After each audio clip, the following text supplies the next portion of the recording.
Okay guys, welcome back na naman sa aking YouTube channel. No? So ngayon yung day 9 ng pagbuo natin ng ating third legendary item, itong weapon. So nung nakaraang buwan, bumuo tayo ng gloves, tsaka itong pants. No? Kung naalala nyo.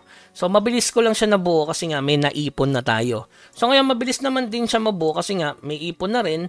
Ang problema, nabusan tayo ng steel. Kahit yung rare, ubos na ubos, side na sa ed kasi nga still din kasi itong dalawa na to, 600 na ano yan, legendary guys. So ngayon, dahil ang technique na nga lang natin is magpa-gold. Noong nakaraan, nagbenta tayo, ayan, kita nyo naman.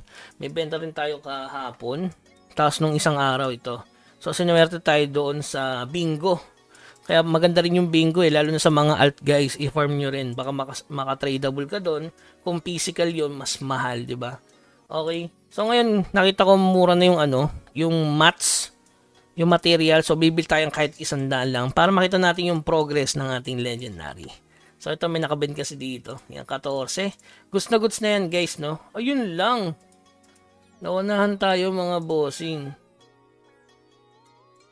Yun lang.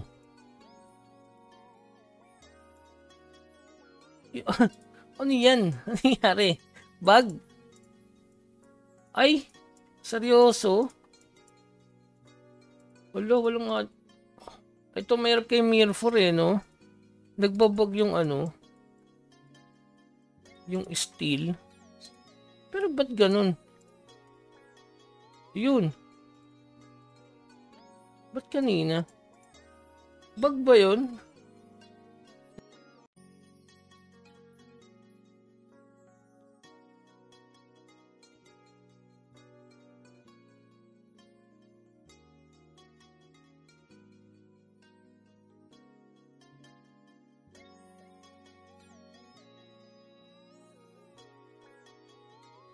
Magtira tayong konti.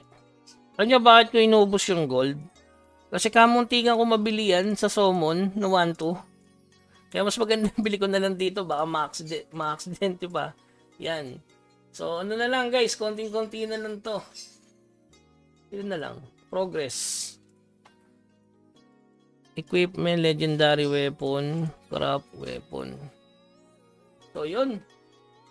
100 na lang, 112 pieces na lang mga bossing. Okay? So yun lang guys, benta-benta na lang kayo ng yun nga, siguro maghahalukay pa ako ng mga codex para solid yung mas para mapabilis pa. Siguro mga day 15 po una yun mga bossing. Okay?